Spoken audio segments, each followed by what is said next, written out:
Who's ready for the Dirt Life Show? Yeah. Welcome to episode 106 of the Dirt Life Show. We are ready to have an awesome show for you guys tonight. I'm Georgie Hamill, and we are live at Four Wheel Parts Riverside in Southern California. Dude, this store is so awesome. And I'm sitting next to one of my best buddies, Kaden Danbury. What's up, dude? What's up? How you doing? Good. How are you? Good. It's super rainy outside today. Yeah, it's pretty. You weren't cold coming up here? Oh, I was cold coming up here. I had the heater on full blast. My mom was like, "No, it's too hot in here." I'm like, "It's cold outside, Mom." Well, thank you guys very much for joining us. The X-Travel guys are already saying what's up. We're excited to talk to you guys about an awesome show tonight. I think the main level of the show is going to be pretty sweet. We're going to talk about how to operate a race program, and more importantly, Kaden's race program, because he does it as a professional youth racing program, and does it with his family. And I think a lot of you guys can relate to that, myself included, when I was doing my racing program. But like I said, you guys can go over to Facebook and also check out the total live production if you guys want. Instagram, you can't have that same technology on Instagram, so feel free to go over to Facebook and check it out. Thank you very much to the guys over at Four Wheel Parts Riverside and the whole marketing team, Corey, Joey, everybody over there, for letting us have the show here at Four Wheel Parts. It's pretty cool, right? Yeah, it's really cool. It's huge. I walked in here. I'm like, it's paradise. Yeah, exactly. So tonight we're going to have a lot of cool subjects that we're going to talk about. There's been so much synergy in the off-road world as of late. I think it's because I don't know, everybody kind of had to take a break because of all the stuff that's been going on in the world the last, year and a half or so. Yeah, it's been crazy. But it seems like everything just picked up tenfold over the past few months, right? Yeah, I think it's changing a lot, and now they're packing in races. Yeah, so everyone's super busy. It's like, whew. Packing in races, packing in race prep, packing in school, like everything's just full tilt right now. Yeah. So we're going to talk a little bit about that and how things are going in the racing world. It seems like Kaden said, everybody's been super busy lately in the end of 2021. It's good, though, because it's good for potential new sponsors. It's good for ending the year out with your current sponsors. And so we're going to talk a little bit about that and how Kaden deals with some of that stuff. And like I said, how to run a youth race program. It's pretty cool the way Kaden operates his with his family, and they put in so much effort into it. So I really think that you guys can relate a lot to it because a lot of you guys do the same thing as well. UTV Worlds just wrapped up. That was a pretty fun race for you, wasn't it? Yeah, it was pretty fun. It was kind of unexpected. Like, we got out there and we saw the track. We did the sight lap and stuff, and same track and everything. But for some reason, I felt like as soon as we went off the line, I didn't know the track. It was the weirdest feeling ever. Well, wasn't it a different track for you this year than it was last year, though, because you raced in the 1,000 class instead of the other class, or what was it? 1,000 and RS1, they're the same thing, same track, oh, okay. 570s and stuff. Got it. So this year was a little bit better because we didn't have 570s running in our class. Right on. It wasn't as much dust and stuff, so that was nice. Jackson M says, "What's up, Kaden?" What's up, Jackson? And then we're going to talk, a couple things I just wanted to throw in there, too. So Four Wheel Parts just opened up a new store in Gilbert, Arizona. Did you see that? Jesse Nelson went over there and hung out? Yeah, it looks really cool. It looks really big. Like, yeah, whoa. Gilbert's growing really big in Arizona, too. So it's cool that Four Wheel Parts is growing that quickly. And, dude, so we just had our 100th episode of the Dirt Life Show. Four Wheel Parts is going to have their 100th store opening up soon. Really? Can you believe that? That's crazy. I think it's in San Francisco is what my notes say here. So, so congratulations to those guys. And really, like I said, thank you very much to those guys for letting us have a show and disrupt their whole workflow, right? Yeah. But your mom and you got some tacos for the we employees. Got some that good was tacos. pretty cool. Yeah, look at our story. We have all the tacos. Yeah, you have all the tacos. El Pastor, carne asada, whatever you need. It was so good. And I wanted to also mention a couple things for the Dirt Life Show before I get into the sponsors. I'm wearing a My Motul shirt today. You're sponsored by Motul, aren't you?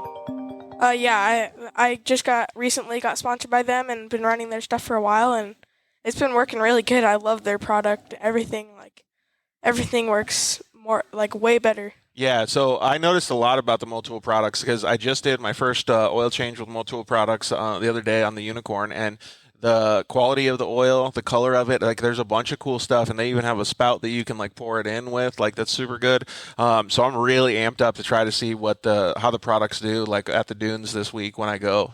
But I really wanted to thank them because they've been putting a lot of effort into their marketing and their media, and I'm really glad that they were able to become a part of the show too. So it's cool that we have a same sponsor as well. Yeah, I love their products. We do oil changes and stuff. I like how it's red. It changes it up. Yeah, exactly. A lot of people have the same color, same everything. But it makes it cool because you can know, like, when you see the red color, and then you have after you need an oil change, if it still has that red tint to it, you know that you did good because you changed the oil before it needed to be changed instead of like a really nasty oil, you know? Yeah, and usually they're just like a clear, almost like a clear brown. Yeah, exactly. And then like whenever it comes out, it's just black. So I like what they're doing. They have so many little details in the product that I really love. So please go out and support the guys over at Motul if you guys need to do a service on your vehicle before you head out to the dunes or even to the races or whatever. I know that if you live in Southern California, all the cycle gears have tons and tons of products. So go to the cycle gear retailers, and then if you want to go down to your retailer as well or your dealership, tell them that you want some Motul products.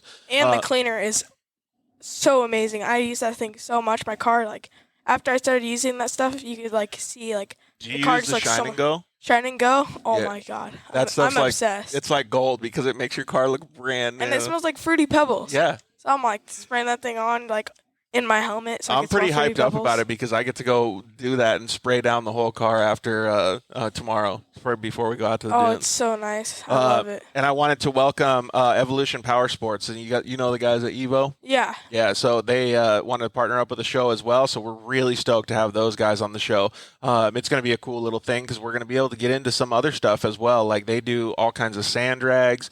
They do tons of stuff that's competitive horsepower stuff that usually some of us racers are not into. I mean, like Todd over at Evo and his brother, they have pretty much every car in the desert racing field. Like, they have everybody, but a lot of the stuff that they shine in is like super, super high horsepower cars that drag race at the dunes, up hills, the sand drags, like stuff like that. So it'll be cool to get like me into something that I've never even dealt with before. Yeah, it's pretty cool. I see their stuff, and they're tons of horsepower stuff, man. So I'm excited to welcome Evo to the show. So please go and support the guys that support us. Some of our other sponsors that are part of the show that we really want you guys to support. Kaden and I were actually talking about Shock Therapy a little bit before the show. Justin and his whole team over there, they do a fantastic job. They have already booked for all their dune appointments out at the sand dunes, but man, definitely give them a call. Tell them the Dirt Life Show sent you, and go over there and please support them because they can get your car dialed in, all your shocks set up, and ride improvement system. They got steering racks, all kinds of cool products. Thank you to the guys over at KMC Wheels and EFX Tires. You can see behind me that we got some KMC wheels. You get some of those for your UTV. If you can't afford to buy them, you can always go check out Lindsay Geyser, and she has a dune paddle rental company now, so she can get you all set up if you're going to the dunes and you just need some sand tires. What's up, Jason? Dusty Summit just hit us up too. Yo. You know who Jay Drizzle is, right? Yeah, I know him. Well, he was actually a champion at the UTV World Championship. Yeah, he was ripping. Yeah, he's always fast. Yeah, JD's a good dude too. So really good. And like I said, thank you to Evolution Power Sports for joining the show. Thank you to the guys over at Motul. Thank you to the guys over at Zollinger Racing Products for being part of the show since day one. Travis and his team are making fantastic products over there. Definitely go give them a follow and check them out. You can use the code TheDirtLife at ZollingerRacingProducts.com and save a whole bunch of money over there too. So thank you to the guys over at Cryo Heat. Josh is doing fantastic things like his Pro Mod transmissions and all kinds of stuff to make your vehicle, have less rolling resistance, lighter weight. Those things help so much. Braden Baker had such a fantastic UTV World Championship. He was running their Pro Mod transmission and all the Cryo Heat stuff. That car that he has, the RS1, is putting out some serious horsepower, and he's doing a fantastic job driving it. So go check out the guys over at Cryo Heat or give Josh a call and tell him the Dirt Life sent you. And, of course, thank you to the guys over at Solder Weld. You can use the code DIRTLIFE at solderweld.com and save yourself a whole bunch of money on an off-road repair kit or a welding blanket or any of their cool products as well. So, and before we start getting into some of the questions for Kaden, you can always check us out anytime on Facebook, YouTube, or Instagram. please slide into our DMs anytime, man. You guys have been asking tons and tons of questions. It's been pretty awesome. Rusty just said USA. Are you going to go to Tacos and Trucks tomorrow? No, I'm trying to get the car ready. There's yeah. We're racing every weekend, so we're like pushing to get the car ready and everything. Yeah, it's pretty crazy how much actual stuff you guys have going on, and we'll talk about that. But go to thedirtlifeshow.com. You can check out all of the archive shows there. You can even check out Kaden's, man. Kaden did one of the first shows with the Dirt Life. Talked about all his background, how he got into off-road racing and everything. So go check that one out. And you can also go to the sponsor deals page on thedirtlifeshow.com, and you can learn how to get sponsored. It's October, almost November now, and you really, really need to put in a lot of effort for your next season. It's going to be awesome to see how much people learn from the things that we've talked about on the show. And who knows, man, Alex Stryler, he's been doing a great job, and we have a link on the Dirt Life Show sponsor deals page to his program. I know you guys have looked at some of that stuff. It's pretty rad the way that you can redo your whole program by the things that he teaches. Yeah, he is very, very smart. I recommend going to him. Thank you so much. JD said, "What's up, guys? Keep killing it, Kaden. What's up, JD? Thank you." Yeah, and congratulations to him for winning the UTV World Championship Pro NA class. You were ripping. We saw some videos, and you were on the rails. Did you? Yeah, I saw some helicopter footage. It was pretty cool. Dude, the Shock Therapy guys got like a whole new kit for their helicopter to like do like red camera video, and I was talking to Josh Metzger today about it. He's their videographer. Dude, they've been killing it, like getting so much cool shots. Yeah, I see their videos sometimes. It's pretty cool. It's pretty rad. Angles. Yeah, Jason said, let me know if you need a pitch deck design. There you go, right there. So if anybody does need it, hit up Dusty Summit, and Jason can help you out over there. All right, so like I said, we already did a interview with Kaden before and kind of got his backstory. So today I kind of wanted to do it a little bit different, if that's okay with you, Kaden. I wanted to ask a little bit more detailed questions and kind of get your take on operating a race program. The good things that go into it, the bad things that go into it, how to get sponsors, how much effort you have to put, like all of that stuff, if that's cool with you. Yeah. So first question to get started off, I hope you guys all chime in and ask us questions as well. Kaden's kind of an open book. His mom's here in the background, and she can also maybe help Kaden answer the questions if he doesn't know the answers. But operating a race program is no easy feat. So at all, right? No, it seems a lot easier than it is. People think it's more of a arrive and drive type deal. It's not. That's a different sport if you're thinking it's that. Yeah, exactly. So I want to get into it a little bit and show people what it actually takes to do it. And some of these people that are watching the show may already operate their own race program, may only learn a little bit tonight, but I know that they're going to learn something, right? Because everybody does it a little different.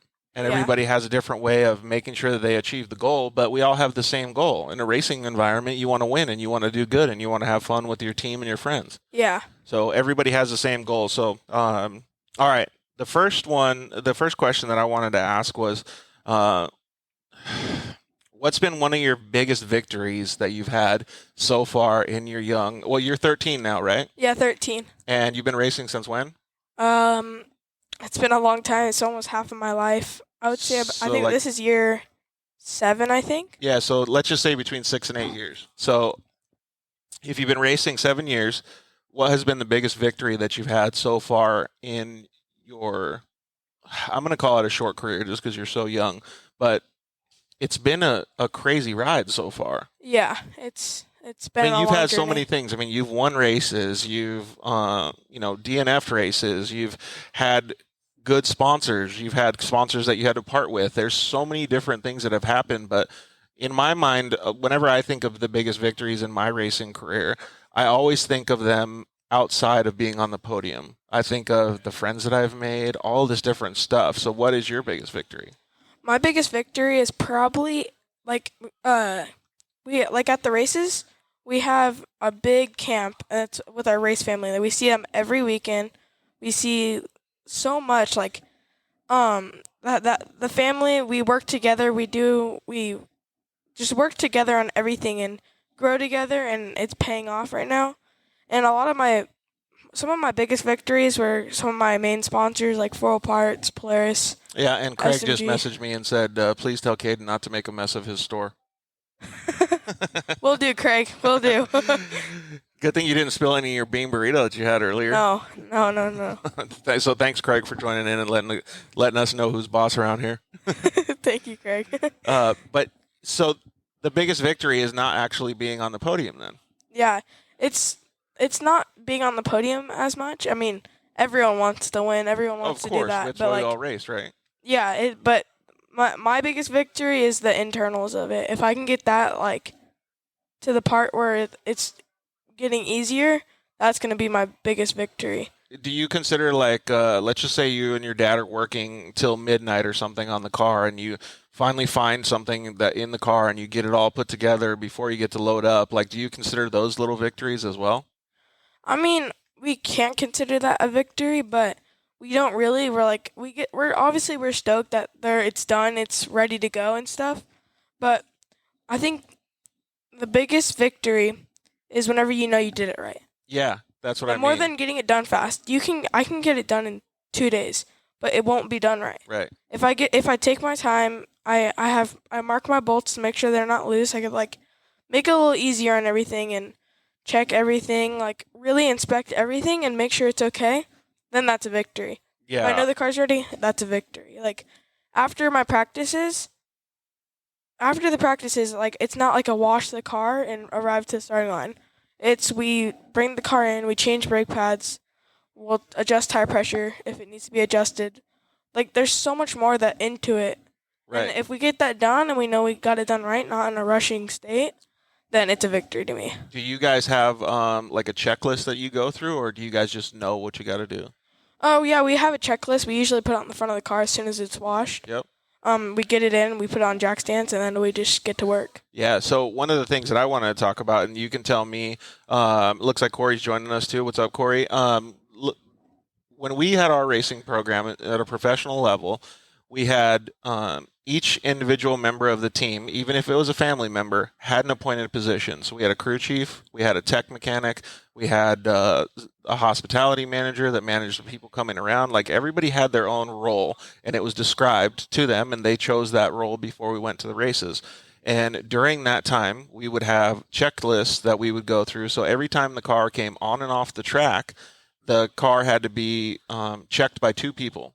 Whoever it was had to check it. They had to check mark the box and go through the checklist. And let's just say the checklist had 40 items on it. That person had to go through all 40 items. Then the second person had to go through there and go through all the 40 of those items, and they had to initial it as well. So that there was double layers of all that stuff happening, because we saw that if one person did it, it didn't actually always happen properly. Somebody might have missed something because somebody might have walked up and talked to them or something like that, and they missed a bolt, or like you were saying before the show, like lug nuts being loose or something, you know? Yeah. Like, so we had a really organized process, and I think that helps in anybody's organization. Like yours, you have checklists. A lot of guys that we see out at the track don't do that. Yeah, there is a lot, but there is some guys that they do a lot more than I do right before. Right.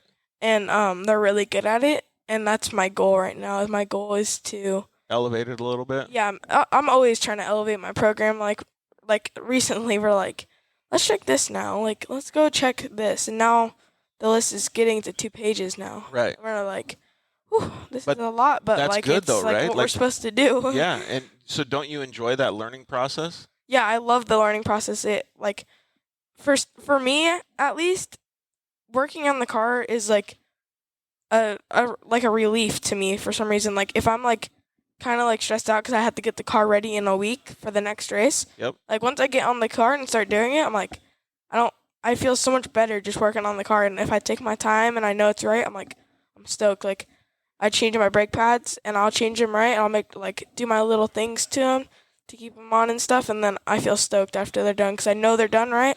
I know everything's the torque spec. I know everything was checked. I know all the seals were good and everything. And it gives you confidence to be able to go out and know that like when you hit the track, it's all dialed in. Yeah, it gives me a lot of confidence. I'm kind of one of those guys that likes to be hands-on on the car and know I'm confident with the car. Yep. I like to know that I'm not saying like anyone does it wrong, but like I know I did it right, and I've like learned over the years what's right and what's wrong. So like, spoken like a true adult professional over here at 13 years old. Over the years, we've done so much. I've learned. That's pretty awesome, though, dude. And you're totally speaking about it right properly, because you really do. And that's what I meant by those little victories, was because now you know what it takes to achieve a big victory. yeah, I'm trying my best to do there, but I notice every once in a while I'll go on Instagram and see that I'll just look at all these pros like Kaden Mack, Andy McMillan, like all those huge guys, and just see what they're doing and like be like, oh, they're doing this. Yep. I need to start doing that, and like just like I really like to like focus on what everyone, or not focus, but like check out what everyone else is doing, so you can so apply it I to can you. apply it to me Yeah. and just grow my program. And like we've been helping out Gonzalez GBR Gonzalez Race Bros this year because they've been doing the Desert Pro A, and I just been like taking notes like on what they do to be ready, and like what just add on my list and see what they're doing and what they're not doing, and just put it together and just hopefully have a lot better program than. So one of the things that I think I'm hearing a lot from what you're saying is that you're constantly learning. Yeah, constantly. I'm always trying to, at least. Yeah, and that's something that I think is really cool about off-road racing in general, is that you have the ability to keep learning because you have set goals, right? I think there's a lot of people in the world, no matter who it is, that they get stuck in their job, or they get, satisfied with their life and how they're doing it, and they don't have those goals like what you're experiencing now, to grow and to develop as a person. And I think racing teaches you all that, and you're in the middle of it right now. Yeah, it's teaching me a lot. It's teaching me, it's setting me up for life, I feel like. Like, it's setting me up to be ready for this, like, this and that and that. It's just, I feel like it's setting me to, I feel like whenever I become, like, where all these pros are, like, in my later ages, like, I feel like I'm going to do better, and I'm realizing that. And if I just try growing quicker and getting it done faster, like, I'm going to be a lot better than I would just waiting for that time. Yeah, exactly. And you're learning so much, man. It's really cool to see. So aside from you just learning all of that stuff, do you see as a family environment, because running a race program is no easy feat, but as a family unit as a whole, do you see like your sister learning it? You have a little sister, and then your mom and your dad, are they also learning and growing at the same time? Yeah, we're every minute we're learning. We'll call people sometimes and see how they do it, and we'll kind of like compare with each other, and then we'll do it, and it seems to work better than what we were doing before. So like, I feel like as a family we're growing, and we're all learning what these different issues could be. Like, sometimes if the car sounds like it doesn't have fuel, then we already diagnosed like where the problem is. It's somewhere with the fueling. Right. And so you can hone in on it. Yeah, so you can. I feel like we used to be like so far apart from the situation, but now we've learned over the years, and we're getting, and like if we have an issue, we narrow down to the problem. So have you ever thought about it from a team perspective? Like a football team that goes to the Super Bowl, they have that same vibe. They can learn and operate well together, but the ones that don't make it to the Super Bowl are the ones that, like when you started out, they just kind of don't all mesh together. So that's a huge portion of your program, is making sure that you're all meshing together. Yeah, like it has to fit perfect. Like, yeah. If it has to, you all have to be on the same page for it to work. Yeah, exactly. I want to throw a shout out to some of the people. Dallas Gonzalez joined. He's going to call in a little bit later and hang out with us. Real Yaw Power, Paul Yaw, how's it going? Chris and Matlock, Johnny Cultura, Travis Lee, what's up, guys? Looks like a few people are joining on Facebook as well. Robert Blanton, what's up, dude? How are you? John Lewis, yeah, he likes tacos too, dude. Happy birthday, Kristen. Oh, it's Kristen's birthday today? Yeah. Well, happy birthday, Kristen Matlock. That's pretty cool. I wonder if she's getting ready to pre-run, or is already down there pre-running in Mexico. Yeah, I wonder. It looks pretty fun. Yeah. Are you guys going to go down to Baja 1000 this year or no? Probably not. We have a lot, and we have more big plans. So we're going to talk about that. So operating your race program sometimes doesn't allow you to do the things that you want. Like, I'm sure that you guys have to, I mean, you'd love going to the races, but I'm sure that you have to skip out on, friends' birthday parties sometimes.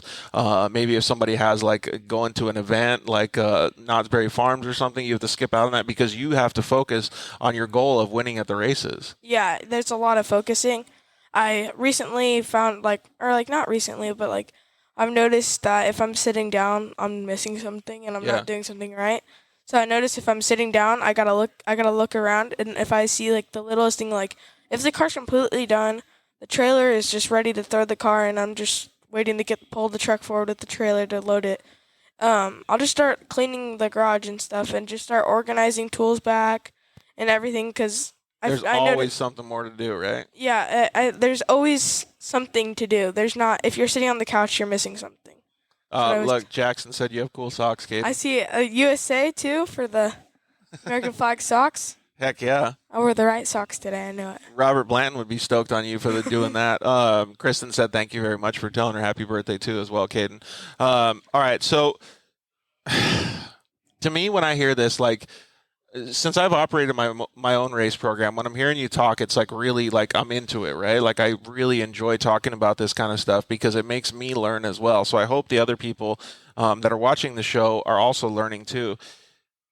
It never stops. It never gets old, but there's always more to do. Like those are like three things that always, I mean, your family must consider this like a blessing and a curse at the same time, right? Yeah, it's, I noticed, Because your mom and your dad, they have full-time jobs. They have full-time jobs, and I know that, and I'm getting homeschooled too, and they work really hard, and we race off of them, so we have to let them be some. They support the program financially and help you out. You obviously have good sponsors that help you out as well. Yeah. But it's really a family environment, and to operate a race program, one of the funny things that everybody always says, if you want to make $1 million in racing, you start with $2 million. Yeah. Because there's no way to make any money racing, right? Yeah. Like, it's pretty much impossible. But you do it for the love and the passion, and your family all enjoys it. Even your little sister enjoys it, right? Well, she loves cooking, and she loves horses and other stuff, too. But she loves going to the races and hanging out, right? Yeah. One thing I'll never forget is Sierra Roma posted something, and then the caption said, if you want to be a millionaire in racing, you have to start off as a billionaire. Yeah, exactly. It's crazy, right? I'll never forget that. It's so funny. But it's true. Yeah, it's so true. Like, and you'll never come to a point where you can make a living off of this. Like, no matter what my trainer Troy Adams tells me is, you shouldn't live off of racing. You have to have a job to back it up, because if racing slows down, or even like something happens to the industry and it's getting way more expensive or something like that, you always want to have a backup. Or even if something just happens to you personally. Yeah, if you break your leg, you can't go to the races, so what are you going to do? Yeah, or you can't get parts for a little bit, and and you won't be able to make the races. Like, obviously there's a race family to help you, but sometimes at points you won't have time. And if you have the money, you have the parts and everything, and you're ready for it, then you're ready. But like, the sponsors help out a lot with that. Does that mean that aside from the race program, you do have things that you're interested in that you want to pursue as far as a career goes? Not quite yet. Not quite yet. I'm really right now. I'm trying to focus on getting better at writing my race reports.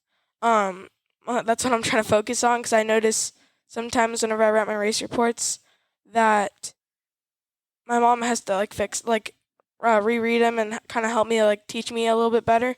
So I want to get to a point where it's like kind of like, okay, this is pretty good, yeah. Well, don't feel bad about that. I like where your mindset is at, though, because you want to get better at doing these little things. Whether it's a race report or whether it's working on the car, all these little things make a big difference, right? Yeah. But don't feel bad about that stuff either, because people need help all the time. Like, truthfully, every time that I write something that's really particular or needs to be perfect, even for business stuff, I give it to 2 or 3 people to reread it too, and no matter what happens, they always find something little to correct. And I can guarantee that if your mom gave you something, you would probably find something to correct for her too.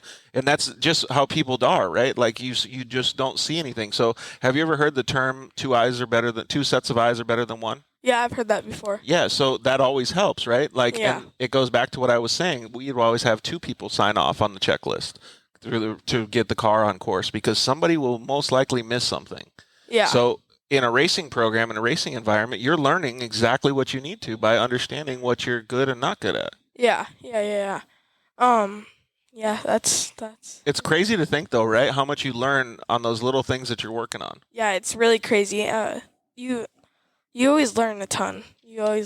And that's the goal. Did you learn anything specific these last few weeks? Because you guys have been so busy racing in the last, 3 months, 4 months, and it's not slowing down. It's not slowing down. Not for a little bit, too. I've actually learned a lot lately. There's a lot. Because you've been working on your cars a lot. Kristen Matlock just said it takes a whole team for everything down to race reports. I edit all of Wayne's still. But that's a perfect example, right? Like, yeah. It doesn't matter if you have a youth program or a completely professional factory level program like Kristen Matlock's. Yeah, no matter what, it's going to be tough, and you can get through it no matter what it takes. You just got to put in the time and effort. Dude, don't forget, teamwork makes the dream work. And Yep. I know Kristen and you guys both have that same thing. And we were talking a little bit about it, I think it was last episode or something, that the off-road industry is so small. Like, no matter what, it's really, really small compared to any type of motorsport or even stick and ball sports. Like, we're like at the lowest of the population because it's so expensive. The cost of entry is so much. And the, what do you call it? The maintenance level or the work ethic that you have to put back into it is so huge. The time, yeah. It's so crazy because, like, lately, like, at the beginning, whenever I first started, it wasn't really much. And then some people started hopping on. But, like, the past, 3 or 4 years probably, it's been skyrocketing. Yeah. We used to have the 170s. We used to show up to the line, and there's 5. Yeah. At Worlds, I don't know the exact number. It wasn't much at all. Right. And now there's 60+ cars on the starting line. You're like, 100%. what is going on? But it's awesome, so crazy. Right? It's so cool to see that. And so I'm excited on the growth of the off-road industry, and Side-by-Sides is fueling that growth. But that brings up another subject that I wanted to talk about, and that was the reason that I set that precedence of the off-road being so small compared to all the other motorsports is because the way that we have to operate within those constraints is we have to look forward, right? So motocross, for instance, is a very small sport too, but it's a lot bigger than off-road. A lot bigger. A lot bigger. And I had a good meeting this week with one of my buddies. He's the brand manager for Thor, which is the biggest one of the biggest gear companies out there. And he was telling me, he goes, George, times are changing now. Social media isn't what it used to be 6 months, 8 months, a year ago. Yeah. But off-road is still stuck in that time. He told me, he goes, we don't look for high numbers in social media anymore. We stopped doing that about 6 months ago. It doesn't matter if you have 10,000 friends or 200 friends. It matters how many people you can actually influence through those 200 friends and how much interaction you have and solid sales you can drive or eyes you can drive with those 200 friends. So they're changing. Everything is changing. So the way that you look at your race program now, you don't have to look at how big your numbers are on social media. You don't have to compare it to a BJ Baldwin. You could have just as much influence with your racing program being a youth driver as he could in a company mindset like that. And unfortunately, I think off-road has to catch up a little bit because they're behind. They don't see those same values. Some of the people do. Like, I know Brett Carpenter at Polaris, he sees that really well, and there's a lot of people that get it. But the whole industry hasn't caught up to that yet. So when you operate your race program, you do a very good job of this because all of the people on your social media, I know your mom helps you with it, but you do a very good job of interacting with everybody and really getting that engagement that's important. So I was going to commend you on it because you're already ahead of most of the other youth in your class. Yeah, I'm trying. Everyone's growing really fast. With, a lot of people are doing it very well, and I am trying to keep where I'm at right now on how well I'm doing and just try my best. Hey, do you know the guys over at PRP Seats? Because Justin just joined us from PRP. What's up, Justin? What's up, little man? What's up? How you doing? Good, bro. I'm chilling. I just got done with the grocery store, and I wanted to check in on you and kind of just see how it was going. And, just kind of wanted to echo what George was saying, man. In terms of young dudes killing it out there, you're definitely on the top of our list, man. Thank you. So just want to do and, just kind of be the company, George, if you need me to speak up on anything in terms of companies that look for stuff. Yeah. We always look for return and who's interacting, who's posting, who's going the extra mile out there, and the circle of influencers in the race world, you've got your core group, and racers are really hitting the people that attend the races. Everybody that helps, I've noticed that if you help somebody pit, you're in the off-road community. You're not racing, but you certainly do help. And those are the people that you touch base with the most is when you're out there running. That's 100% true. That's really true. Justin, just to give Kaden a little bit more kudos here, you can see in between us right here, we have a PRP door bag. And so Kaden and I were looking for props for the show, and we found some PRP stuff in here. So we thought it matched up perfect, man. So look at what Kaden's doing. He's helping out even on the show as well. And the show has nothing to do with him except for he's helping me talk about stuff off-road.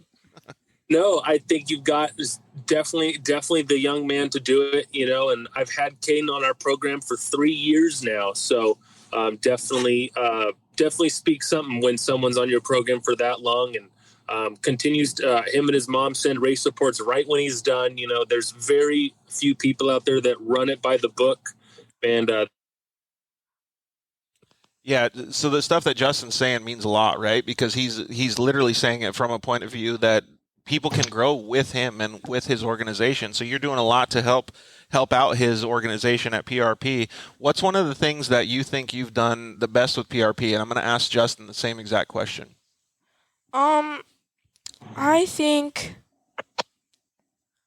I think the best thing that I've done is really showed off their product. I feel like I've always tried my best to promote everyone as well, the same. But I feel like promoting their products is a big thing, and I try in my photos. I like the ones where you jump like that because I have the PRP steering wheel, the seat belts, the seat. Whenever I'm like that, you can see the roof and all the sponsors and stuff. So Kaden already knows how to get the angles of his car when he's getting pictures taken, Justin. He's smart. He knows what matters. And so I want to put that same question to you, Justin. What is one of the things that Kaden does best? I know you said he sends race reports and keeps you guys updated, but as a whole, What do you think he's done best for PRP?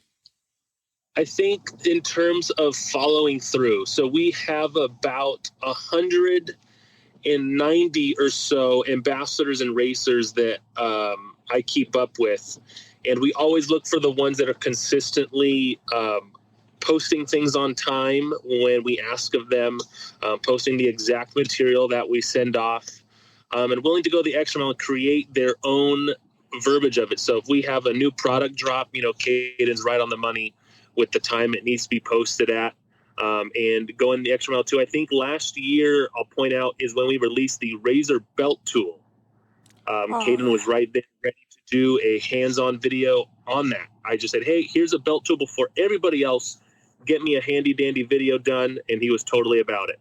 Dude, see, and so that's what people really appreciate, man, because you're helping Justin do his job. You know what I mean? It doesn't get any better for a guy in his seat, at the office making all those changes. And just think about, right now you're helping run your own race program with your family, right? Justin's helping 190 people. Yeah, that's crazy. So that's 189 more people than just your program. So anything that you can do to put your best foot forward with him is fantastic, dude. And it sounds like you're doing a good job. Yeah, I try my best. That belt tool is crazy good. There you go. You're already winning. It's way faster than the stock one. You put it in there, you put the drill on it, you do it, bam, it's done. You're like, what? Hey, so where can we check out this belt tool, Kaden? PRP.com. Boom. It works so good. It's amazing. I love it.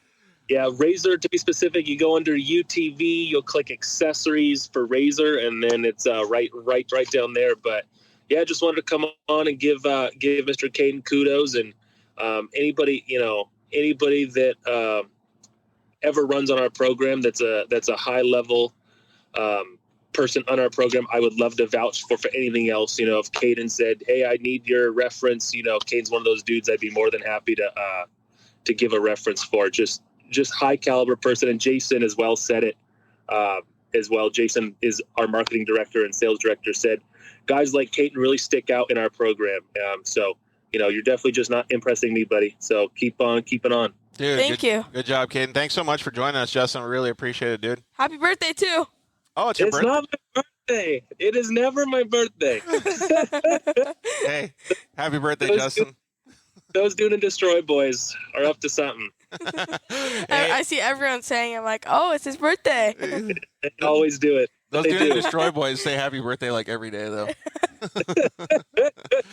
There they go. They're laughing They're already. laughing. Thanks, Justin. We really appreciate it, man. Happy birthday. We'll see you later. See you guys. Later. It's cool that to have a sponsor just chime in, and we didn't plan that. He just called in Yeah, I saw he on his own. requested. So it's really cool to see that Justin is showing you the gratitude that he has for the way that you guys are operating the race program, right? And that's exactly what I'm talking about is he sees, like he's one of the forward thinkers, he sees the difference between social media and the off-road industry and social media in general, like the motocross guy that was just talking to me about it, like he understands your value as a person and a team to the core. Yeah. Yeah. It's good to have sponsors like that, man. I really like having sponsors just like Justin and PRP and them. We have a good relationship with them. Like we will go visit them whenever we're passing by or in the area. Like I like having a good relationship with sponsors, and a lot of my sponsors like Four Parts. I know Craig and Joey so well. Yep. I hang out with the C and Baby C and all of them. Like we have a good relationship with them. Yeah. And that's what I really love about the whole racing community is that with the sponsors and they help you out and all this, and you're still family. Like it's amazing. I love the community. 100%. And that's what you got to remember too, is even if you get sponsored by some of these people, they are family because they all have families and they all have certain things that they have to deal with in their lives. Well, since Justin's not on the line anymore, I'm going to ask you the hardest question I think I'm going to ask you all night. Oh, God. What has been your biggest failure in your off-road racing career, we'll call it now? So you've been doing it for 7 years. Yeah. And you've obviously had DNFs and things like that, but what do you consider your biggest failure? Whenever I don't have the car 100% ready.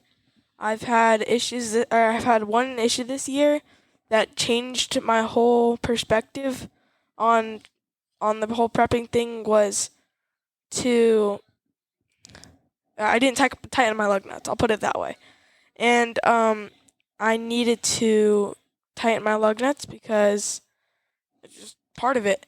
And I just wasn't 100% ready. I focused on other things. I focused on going playing with my friends. And I came back to practice, went, and felt something that was wrong. And the lug nuts were loose. So. But that's good that you put that amount of pressure on yourself to make sure that you don't do it again. Oh, I took it real hard. And my friend Dallas, he puts it still hard on me. And that was a while back. Still gives it to you? He still gives it to me. I'm like, stop. That's hilarious, though. Yeah. But it's good that you notice those things, too, right? Because every single race, have you ever heard the term, sometimes you don't need to necessarily know what you want to do. You'd rather know what you don't want to do? Yeah. Well, every race, you always have something little happen, big happen, whatever it is. There's something that you don't want to have happen, right? But it's not always the same thing. And if you had the same thing happen every race, that would mean you're doing it wrong. Yeah, that's how you get that. If it happens twice to me, I just rethink it. I sit there and I pound it on myself. If I do anything wrong, I'll pound it on myself, and it won't happen again. But that's good because you hold yourself accountable for it. Yeah, I always put it on myself, and even though it kind of sucks to put it on yourself and you don't want to blame it on yourself, you have to. That's the only way I learned. That makes a strong human being, though, for real. Yeah. Because then you're not just pushing it off. Then you're attacking it, and you're getting it, and you're learning from the whole situation, and then moving forward with whatever's best. Yeah, even with boxing, whenever I go boxing and I miss the combination like 5 times, I'm like, might as well just hit me if I miss it. Because he's like putting it around, you have to dodge and stuff. And I'm like, you might as well just hit me. Nobody wants to get hit. And as soon as I say that, the next time I get it perfect. Yeah, Perfect. exactly. So another thing that I wanted to talk about, too, was since you're learning all of these things, you also get to experience a lot of cool stuff, too, like traveling across the country. You guys travel so much for your racing program. I mean, how do you even get stuff done? Like school, you have to, think about racing. There's so much going on. Yeah, it's really crazy, but my amazing mom, she homeschools us, and it makes it a lot easier with that stuff. in regular school, it would be very hard to do what we're doing. She also bought us tacos. She is pretty amazing. It was pretty awesome. But that level of dedication is pretty cool because any type of family that wants to be together and race together or whatever their subject is, play softball together, they all have to focus like that. Yeah. We all grind all week to get school done. And she does her part, so I have to do my part. And so does companies like PRP, like Justin, Razor, and Four Wheel Parts, do they require that you get good grades and things like that for their sponsorship? Yeah, I have quite a few sponsors that, and this is to everyone. The sponsors care about not just like your performance. Everyone loves the performance, but they ask for my grades. They ask for my report card. Every time I get my report card, they want to make sure I'm getting my stuff done. Like, if I don't get my stuff done, they don't want me. Right. Because I may look good on the track, but I'm not on the inside. Like, and they look for a person too. Like, you can be the best driver out there, but not be the nicest person out of the car. Then like, why would they want you? And I think if you're a good person, you do your grades. I feel like if you get everything really good, then they're gonna want you. That's how you become the best. Yeah, well, exactly. But do you ever feel like it's too much pressure? Like there's too much? Like you ever feel like, oh my God, this is way too much. I don't know what to do. Oh yeah, I always feel that, but I always have to stay in it and be like, hey, I get to go drive a race car. There's so many kids out there that don't get to drive a race car like me, and do all the opportunities, have all the awesome sponsors like me, and I just got to take the best of it. And if I'm in a rough position, and all that, like I'll figure it out. Yeah, but I mean, like, there's a lot of kids though, dude, that like they just say, you know what, screw it, I'm not even gonna worry about it. Like I'll just like let that fall off the wayside, and it doesn't seem like you do that. Yeah, I just try sticking in it as long as I can. Power through it, dude. Power through it. Yeah, never give up. Yeah, 100%. Never give up. I like that, dude. Never give up. No matter how hard it is, never give up. So when you guys are traveling across the country, all kinds of things pop up. You could get a flat tire, or your truck couldn't work, like take it to the auto shop, whatever it is, right? But you guys are able to spend a lot of time together. And what are some of the things that you do to grow the race program while you're just sitting in a truck traveling? So I write my race reports, like I said. Yeah, I'll write my race reports. We upload my photos to my website, so all my sponsors can go on there and download photos if they want photos. Dang, dude, you're killing it. You got your own website? Yeah, we got a website. We got it a while back, but never really like. Now you're putting an effort into it? Yeah, my mom helps me out a lot with that. She does really good. Yeah, so we put my race report. It's the in-depth race report. Oh, so you have two? You have like a summarized one and then an in-depth one? Yeah, there's a summary, like, somebody's like, yeah, it was a good race, kind of that, but like, then the other one really explains everything. Yeah, exactly. Well, it looks like we got the Gonzalez brothers joining us now. Can you tilt your guys' phone down a little bit so we can see you real quick? So we got Deegan and Dallas on. What's up, boys? What's up, boys? How are you? Good. How are you? We're doing awesome, man. We can't see you guys very well, so you guys are gonna little brother needs to stand up or sit up a little bit. There you go. So it's cool to see that you guys are operating your race program too. But since we're talking about Kaden's race program today, can you tell us how Kaden does such a good job with his program? Kaden does an amazing job. Like, Kaden's always has the dialed set up, and I mean, anywhere from having the perfect wrap to he always has everything he needs, and he's always the first one to post after the races and all that. So it sounds like social media is really driving a lot of this. Will you guys turn the phone down a little bit so that it doesn't echo? But it sounds like social media is really driving a lot of your guys' success, because we just had Justin comment in on how well you guys communicate back and forth and you posting so quickly and stuff like that. And Dallas also mentioned it too. Yeah, we try our best with it. We're not the best out there, but we're doing pretty good with it. Yeah. We're always trying to do better with it. I think you're doing a fantastic job, and that's the reason why I use that analogy comparing, off-road to dirt bikes, because off-road is so far behind in the way that it operates, and you're already ahead of the off-road game because you're already seeing all the interaction and you're showing all of your sponsors, and obviously Dallas and Deegan are noticing the value too. Yeah, so they do really good too. we tried working together to grow together. And I just try my best, and I notice I need to get a little bit better. Well, I like that you said that you try to work together to grow more, because that means that you know that you can't just do it by yourself. Yeah, it's a lot easier if you work with someone. We've done videos like the 4 parts Bronco. Whenever they were releasing the parts, we did a video together, and we did it next to the Razor with the 4 part stuff on With it. these guys? Yeah, I actually did it with Dallas. I actually have like 50 takes of it. Really? So we did it so many times, but then we just worked together and got it done. Yeah, exactly. All right, you guys got all your stuff over there clacking around and stuff done? Yeah, my brother was moving chairs around. Hey, could you move it a little bit louder and make a little bit more noise next time since you're on the air? Yeah. So, guys, you guys both do some pretty good stuff on your social media as well, and you guys obviously have a team atmosphere too. What do you think are some of the things that you guys do together with Kaden that are different than what most people do? A lot is that we just do a lot of work together. We're always with Kaden. Kaden he's either at our house or we're with him at the races. So it's always we're always giving each other ideas and helping each other out how to, like, most of the time I'll forget to post something and Caden's always he's the one that'll help me do all that and remind me to post. So yeah, that's how we just help each other a lot. That's a good friend, Especially right? with parts too. Yeah, we just went out there this weekend. We were helping their buddy finish a car. Oh, really? And we were out there helping them put together the car. Look at you guys, dude. No sleep for the wicked. Working together. And so, Deegan, are you learning a lot from your older brother and from Kaden as well? Yeah, Dallas makes me take my car apart, put it back together, and tells me more stuff about it. Tells you what to do. Gives you all the pro tips. Does that mean that you're going to be faster than these kids? 100%. Yeah. Oh, God. Okay, here we go. Sounds like Deegan's got you guys covered, dude. Oh, yeah, Dallas has been teaching him some good stuff in the R, so he's really fast. Really? Yeah. There you go, man. See, He's really fast. it's always the guy that learns from the fast guys that ends up being faster in the long run, right? Yeah. That's cool that you guys work together, though. So if you guys had to pick one of your favorite things about the way that Kaden operates his program, what is it? Because you just said the wrap.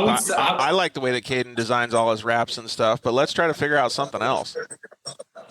Kaden's always has everything. Like, he always has everything for the races. Like, always has his parts. He's very planned out and always on time schedule. We always forget parts and we always forget all kinds of stuff. And he always has everything. Just in case you guys need it, you just know that you don't have to bring all the parts because Kaden's gonna have them. Yeah. Yeah, well, sometimes whenever I forget parts and they have it, we'll just exchange, like, oh, you need this? Here. Yeah, exactly. Deegan, what's your favorite part about hanging out with your brother and Kaden at the races? Probably driving golf carts. Still driving golf carts. You guys in the golf carts, man. So if anybody that's watching the show or is listening to the show doesn't know, man, you should listen to one of the, I don't remember which episode it was, but we talked with Kaden a little bit about this whole golf cart fiasco. I think it was an Instagram Live. Yeah, it was an Instagram Live with Warfighter, man. Yeah, and man, these kids love them some golf carts. I still feel bad for your mom's golf cart because it's taking a beating. It had its first official breakdown. When was this? It was last works race. You killed the golf cart? Yeah, right before practice. No, it was like Thursday night, like out of the random. And we were driving around. We were playing tag with the golf carts and stuff, and we came back. Tag with the golf carts. And my mom and her friend went to go drive it around. And it was blown out. And we just saw them with no lights on or anything, just in the middle, like, can you tell us back? I'm like, I was driving last, but they're like, it obviously was me. Did you see it, Deegan? Huh? Did you see him crash it? No, we weren't there yet. We came Friday. That's so funny, man. All right, so I want to ask you guys all the same question. Deegan, you answer first, then we'll let Dallas go, and we'll ask Kaden. What's the favorite place that you guys have ever been to traveling with your family to go racing? Probably say Idaho. You liked Idaho? That was a fun. Yeah. Idaho is a really nice place, man. Riding bicycles up there kicks butt. What about you, Dallas?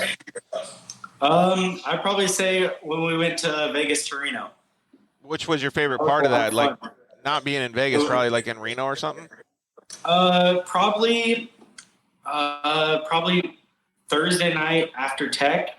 We all just hung out and planned our schedule, and then when we got to Carson City, we all just hung out and Carson City's pretty sweet, huh? Yeah, it was pretty. That was a fun weekend. It's like all like flooding in my head right now. We were chasing the race all night. It was so fun. Okay, you're not allowed to pick either of their same answers. What was your favorite place to travel? And you can't pick Idaho because I know Idaho was like on the top of your list too. Idaho is pretty nice, man, but I'm sure you guys have been to some other cool places. Yeah, we've been to a lot of cool. I think Silver State was pretty fun. That was a fun one. Actually, you know what? Always ask this. Have any of you three done Texplex yet? No, I want to. Oh my God! Texplex for the 12-hour. You're going, or you did? I did last year. Are you going this year? I don't know yet because I don't know about my recovery time. Oh, okay. Because they gave me 12 weeks, so. Yeah, you need to make sure that you focus on that recovery, buddy. But if you guys do end up going, I'll be there, so I'll see you guys out there. Cool. That track is super cool, though. Like, yeah, it looks fun. And Texas is nice, too. So I feel like if you ever had the opportunity, you might pick Texas as your favorite place. Yeah, I don't know. You're still picking Idaho? Yeah, I like Cedar City. Cedar City was fun. Yeah, Cedar City's a cool little town. That was probably my favorite race ever. It had it had the pond, the water slide, it had all the cool stuff there. That was probably my favorite race. Have you seen that new Mid-America track out there? They have a lazy river, dude. They do? Yeah. That's cool. I would just like get done with my moto, ditch the car, and then go on the lazy river, and then see if everybody come back and see if everybody took care of the checklist. Yeah, that'd be fun. Just go cruise around. Yeah, exactly. I do like Idaho though. The only thing about the lazy river is Dallas dunked me underwater. Oh no. He's the only one that would do it. That's the best part about it. All right, so I want to see a little bit of a difference in your guys' answers. So I'm going to ask the same questions, and we'll let Deegan and Dallas, and then you go again. What has been one of the biggest highlights of your guys' racing that you've had so far, Deegan? Oh. Just racing, though. That's a hard one. Well, we already asked Kaden what his biggest failure was, and that was a little bit harder of a question, so I'm not going to ask you guys that question. You just get to pick what's the best thing that happened. I'd probably say Parker, 250. Can you go into a little bit more explanation on what that was? Like, why was it so cool? On the start, I got taken out, and then I was like 3 rows back, like 2 minutes or 3 minutes, and then I won the race. No way, dude. How much was he hauling butt or what? Yeah, he rolled really, really bad. Like, it was a bad roll. Nothing was broke? No, nothing was broke. And like right away, like it took like I don't even think it caught up to him until after the race. But I don't know what it was. He was flying. Dude, that's crazy. Like, you'll just see him in the dust. Like, you'll see just dust, and then you'll just see him coming out. And like it was just dust? Yeah, just flying through dust, passing people, jumping the whoop section like perfect. Like, what is going on? So Deegan, have you anybody ever tell you like when you're in the zone? Have you ever had anybody say that? Yeah. So like in racing, yeah, so you were in the zone, right? Like you were just like tunnel vision, you were focusing. Like that's a good thing that racers can do. Like we're talking about operating a racing program. If you can figure out a mental way of getting yourself into that zone and focusing that hard every time you race, that's what a lot of the guys, like a lot of the professional motocrossers, a lot of the F1 drivers, they can block out everything that's going on around them and just focus in on that one thing like you did, and that makes you such a better professional driver. Yeah. It's pretty crazy, man. So you got to experience that. Have you guys ever got to experience that, like being fully engaged in the zone? Yeah, recently, like, I've been trying to focus a lot better before the races and stuff. Trying to get in a better, like, state of mind for the racetrack. Like, I gotta go. Yeah. So, I feel like I've been getting better at that. And then once I get in the car and I'm off the line, like, my adrenaline takes over everything. Yeah. I'm just, like, ready to go. And I'm super, like, more focused than I'll ever be. That's good that you're able to see that focus that you need to have too. Alexia Lemming commented in and said that she did that same race too. K-Man 21 just commented in. So Dallas, what's been one of the biggest highlights of your racing career? I know you won the UTV World Championship. Probably the biggest highlight was finishing Vegas to Reno.